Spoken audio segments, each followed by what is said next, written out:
Hey, Ian. Hi, hey Jordy, how you doing? I'm good. I'm good. How are you? Cooking with gas. Okay.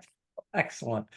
Well, I'm looking forward to speaking about our topic today. It's part of our will planning meeting best practices series. You know, I think we both agree that the interaction with the client through the planning to getting the instructions um, really is the most important part of our job and where we can make the most difference vis-a-vis other ways of doing your will, like online or those kinds of things, right? So, Yeah, I couldn't agree more. And it's funny.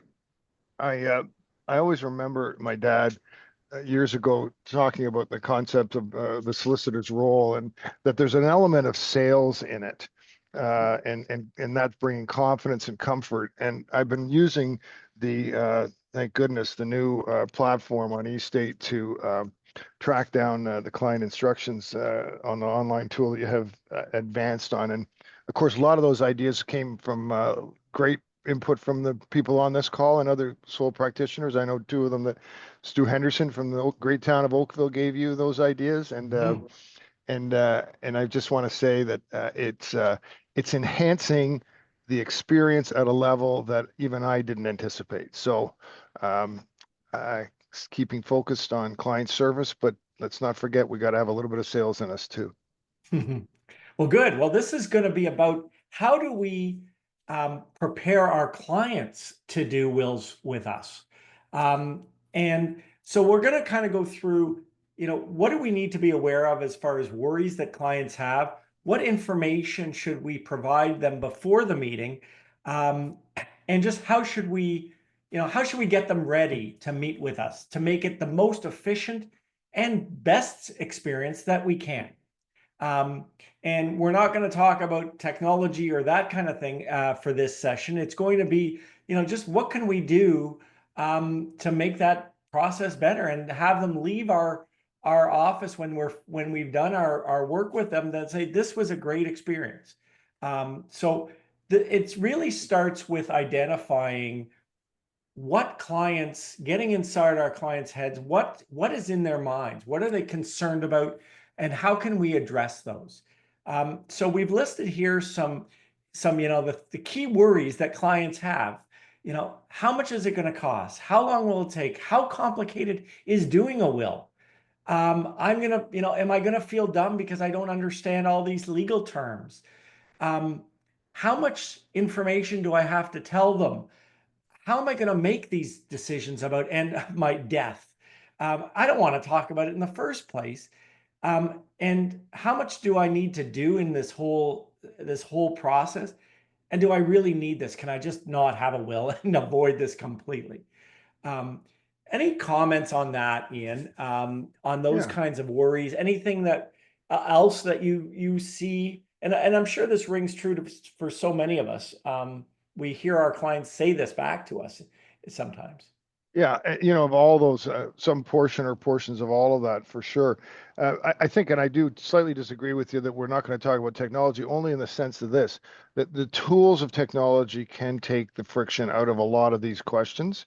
And I know your practices, which I've adopted, is to get an introductory email out that sort of sets the stage. This is what you can expect. This is my process, and it gives a client a chance to sort of digest it and get a sense of things even before they land in your Zoom inbox. Yeah. And I think, even these are at the back of their minds and they don't want to say it out loud to us. I mean, some clients, of course, say, how much do you charge for will? Like that's top of mind, right? But often that is anytime, even look, I deal with lawyers too, and I'm always wondering, like, how am I getting billed for this? When am I going to get billed? Like all of those things they're really, worrisome for our clients. One of the advantages that online will makers have is that people go into it knowing it's 199. That is from a sales point of view, and I'm so glad you raised that. from a sales point of view, that's a better experience than, I can't tell you how much it's going to cost. I have no idea. Like, that is not a good thing for most clients, right?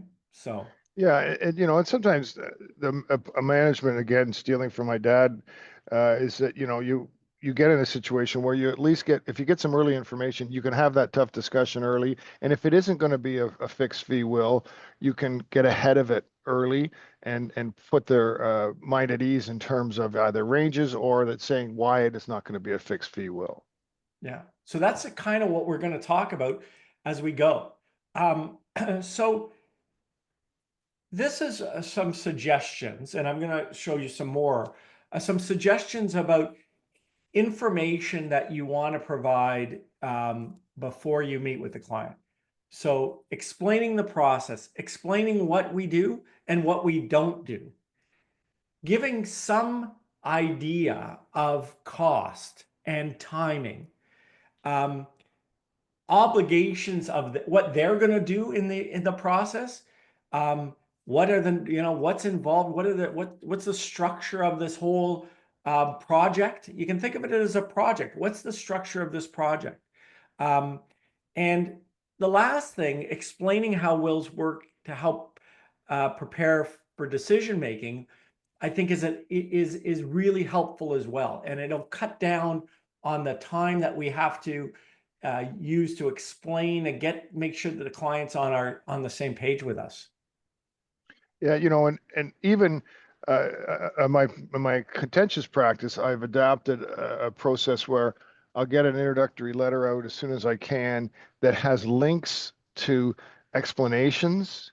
I have a link to, if it's a joint account case, I have a pre-populated link to a joint account case and some of the, all plain English, not legalese. So grabbing at resources as well as soon as you can to soften the blow, because I'm amazed at how much time a client will spend offline with us, offline from us, to really prepare themselves for A, the process, and B, the meeting. Yeah. And listen, there's all kinds of different clients. Some clients don't want to do anything offline, only want to talk to you and not do anything else. And then, certainly more and more people are used to the idea that they can find out information offline and prepare themselves for this. I mean, there's a culture of this in medicine now. You talk to any doctor, and every time someone comes in to see the doctor now, they've already done their own web search on why their finger hurts. And they always, I know the doctors kind of laugh out loud when they see some of the diagnosis, but sometimes it's helpful. So there's a culture shift towards professionals where it's not just second guessing. It's about clients that are anxious to be more informed than they would wanted to be 5 years ago. Yeah. And we have ways of making, encouraging that. One of the things I'm going to show you, I don't have it, but one of the things I did, like you did with links, I made a little video, of myself explaining some key decisions. It's a 3 or 4 minute video. Most of my clients say, "Oh yeah, I watched the video," but I still, I always go over a few things as well. But it really is helpful, and it's a great way again to differentiate yourself. It took me like 10 minutes to make that video. There's a bit of dancing, some singing, and things like that, but people seem to enjoy it anyway. It doesn't surprise me that there was singing.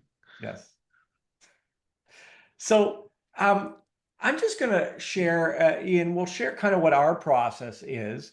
And many of these bullet points are in everyone else's process. But again, setting out this, if you think of it as a project, what are the parts of this project? We're going to gather information. If you get a deposit or you get like a retainer or you don't, fine, but we do, and we talk about that. We talk about the fact that we're going to have a meeting to discuss it, and then we're going to do this. We're going to send you a retainer agreement, and then then we're going to draft the documents, and here's how long it's going to take, and this is what we're going to do, and so that they have a real good feeling for what they're getting involved in. And the process, outlining where we're going, especially for clients who have never done this before, they find this very, very intimidating. And we I don't think recognize the extent of the anxiety that this project takes for many people, not for obviously for everyone, but for lots of people. Okay. And that's Um, all part of the sales process. it's all part and Take what the friction out of it. take the friction out of it. Take the worry and the, oh, are they, are they charging me? Are they, is this, how's this going to work? Or what do I need to do? And all of those things. So I'm just sharing with you something that has been remarkably successful for our practice, which is that initial email that when somebody reaches out to us to say, listen, we got your name and we're thinking of doing a will,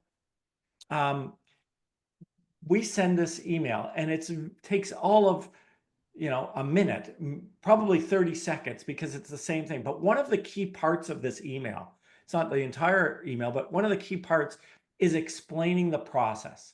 And I almost always get a reply email from my clients who say, thank you for the comprehensive and understandable, outline of your process. It is one of the most successful little things that we do, that's really easy, and clients really love it.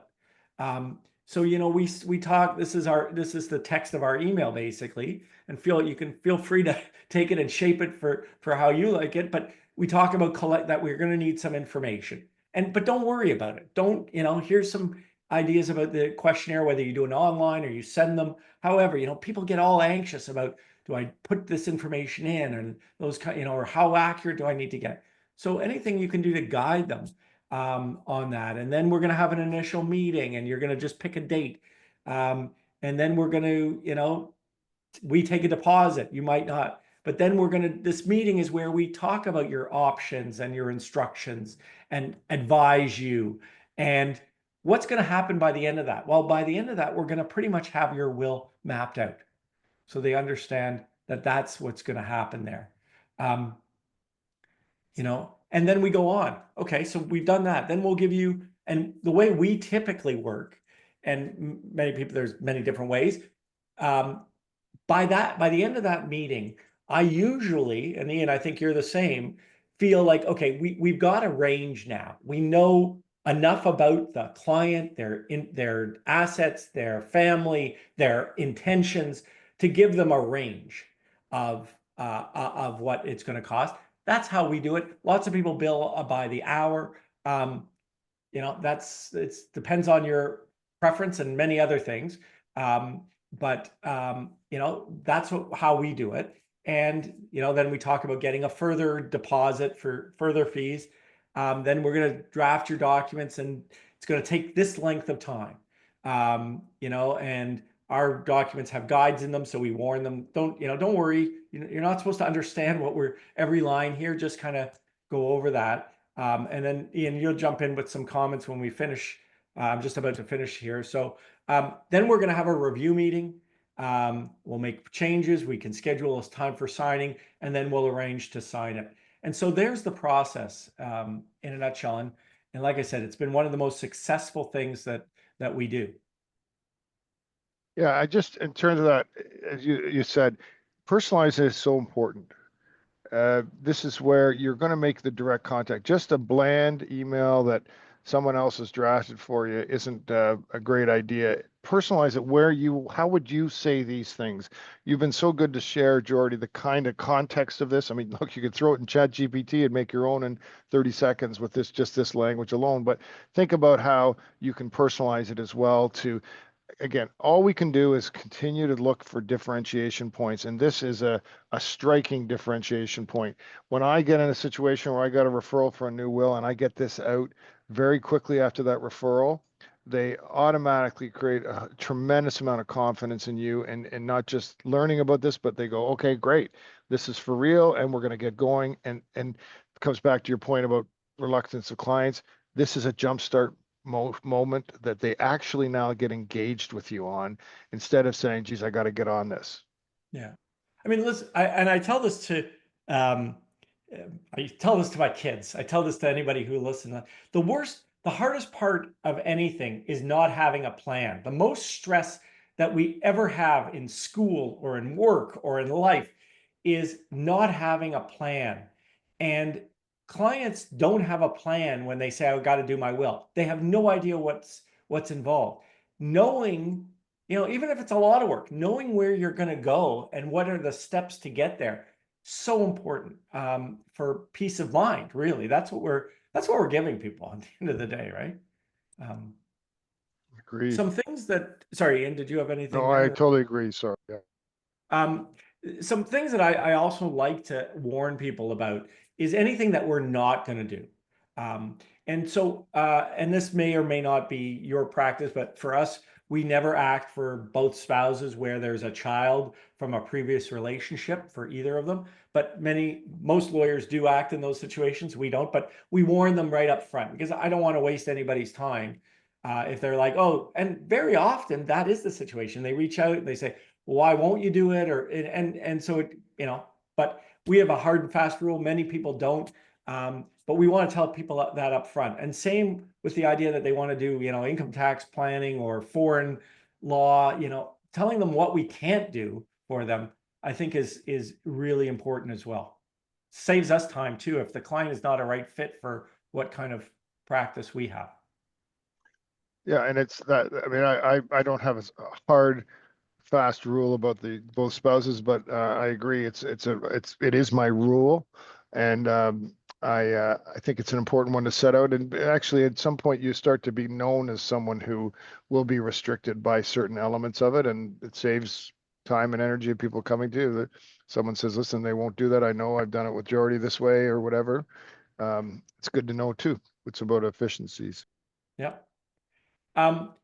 So, the other thing that, and we talked last week about client intake.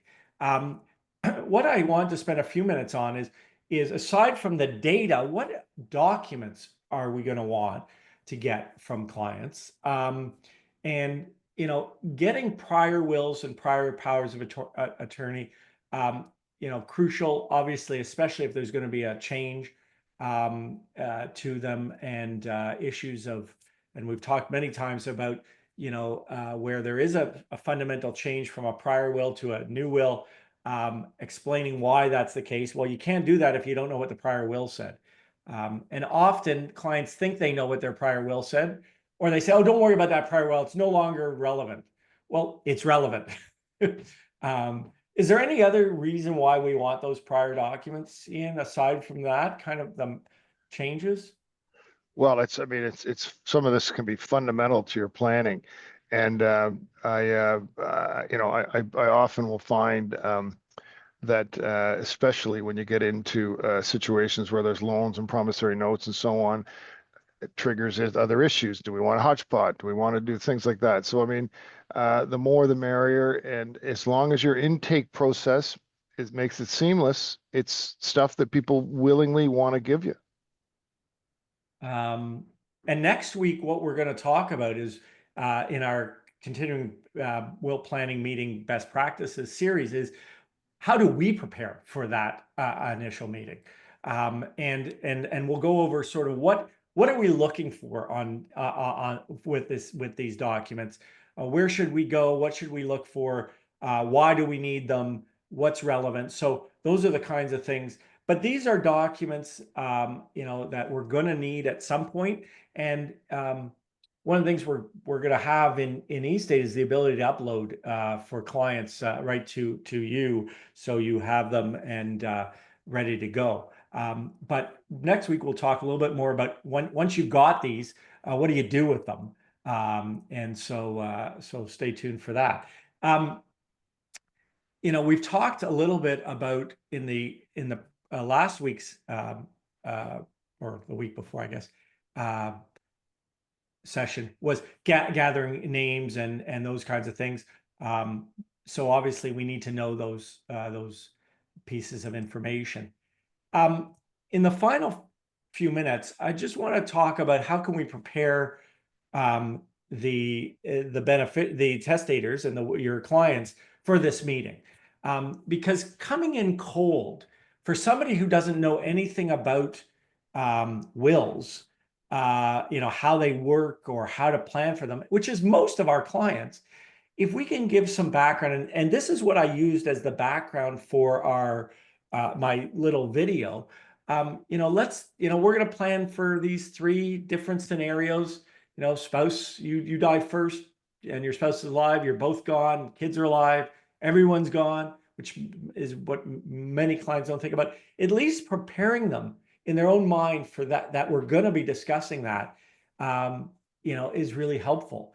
I can't tell you how many times I get to the point where I'm talking about what should we do if everyone's gone, and they're like, we didn't even, oh wow, I never even thought of that.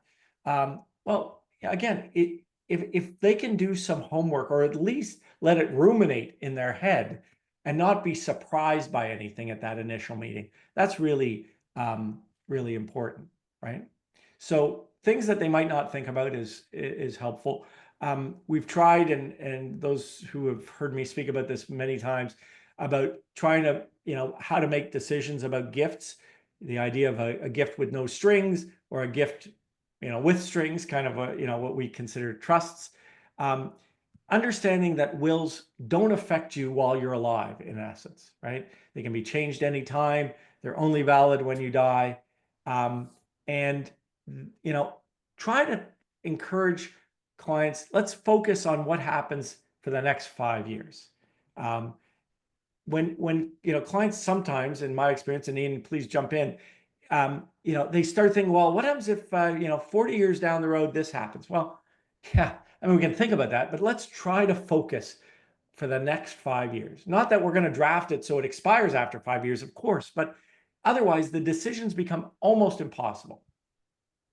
Yeah, and it's always about biting off as much as we can chew. And again, with technology, it's not something that's onerous to adjust quickly. I had a case, Will, I did last week, no, 2 weeks ago, and the client called up and said, you know what, one of my kids is not well now, and I'm starting to send them money. I need to put in a hodgepodge. We talked about this before, but the hodgepodge wasn't relevant, and then it is. And all of a sudden, I go into my estate planner, I throw in the hodgepodge clause, I check that it hasn't screwed anything up with my other planning, and I'm back in the face of the client adjusting. So, there is no real reason to hold back on timing and a cadence of 5 years. And one of the things, if you're doing a video or doing something, or a blog, or something, or you're just an email that you're going to send to your client, you can break it down into, are you okay, this kind of thing about what happens if one of you dies. If you're both gone, here are kind of the considerations you're going to want to think about. You can build this into your own questionnaire. And Ian, I think you mentioned, like, you can, some of our users have these questions built right in, so they can ask it when the questionnaire goes out. But the whole idea is that the client is a little bit more prepared for the questions that they're going to be confronted with, and the decisions they're going to have to make. And that helps everybody. That helps them. It certainly helps us. I mean, it's a dream when clients come with some concept, whether we're going to need to talk them down from that based on advice that we're giving, but the idea that they're just going to at least think about these issues, that can be helpful. On the other hand, I might not, my personal practice is not to ask, who do you want to be your executor? Who do you want to be, the beneficiaries in this situation, et cetera. I choose to do that live with the client, but I do want them to at least have thought about it, so we can have it just saves the time. It really it makes it more efficient. And that's actually what clients want. I want to maybe talk about that briefly, Ian, the idea, about efficiency for clients, not how long does it take us to draft wills, and do whatever we need to produce the documents, but the efficiency of the project. We're not the greatest at that, are we, as lawyers? No, and to be honest, we're not the first people that our clients want to spend time with. And it's That's true. true, and so to create not just efficiencies, but to create the great client experience is to make it timely, seamless, and on a cadence that's realistic for both sides. Yeah. And sometimes I think we're afraid of being too efficient. I hear this sometimes that they're like, well, this is too efficient. This is going to look like we're not doing anything. Well, no, like in my experience, people really appreciate efficiencies and getting this done. They don't want to do this. They really don't. They don't want to make a will. They would rather not. They would love the peace of mind, but would they want to go through this? Not really. And and so if we make it harder and harder for them, we're pushing them to another system. And that is not in their interests, and it's certainly not in our interests, but it's only in Ian's interest, really, as a litigator, but it's not in their interest. And so whatever we can do to make that experience better and faster and more efficient and better understood and less intimidating and cheaper and all of those things, that is the path to success for us for many of our clients. Not everyone, but many of our clients. Yeah, and it's a sea change in expectations of clients. Let's be honest, everybody's out there watching chaos in the world, and they're also seeing tools like AI that are revolutionizing turnarounds on all sorts of aspects of their lives in terms of service providers. And if we sit back and say, oh no, the dinosaurs are going to win this one, I'm not sure it's going to go so well. Yeah. I made the point to a senior lawyer who said, we shouldn't be turning things around very quickly because people don't appreciate how much effort goes into this. I said, and I think I've used this before, but if inefficiency is our competitive advantage, if that's what we think our competitive advantage is, that we're inefficient, we are finished as a profession. So we gotta up our game, and the best way to do that is a great client experience. So thanks very much, Ian. Thanks to all of the attendees during March break, no less. Thanks for coming. And next week, we're going to do how do we prepare for that client meeting?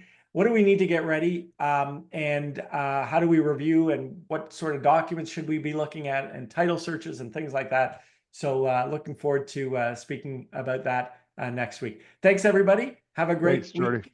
Okay.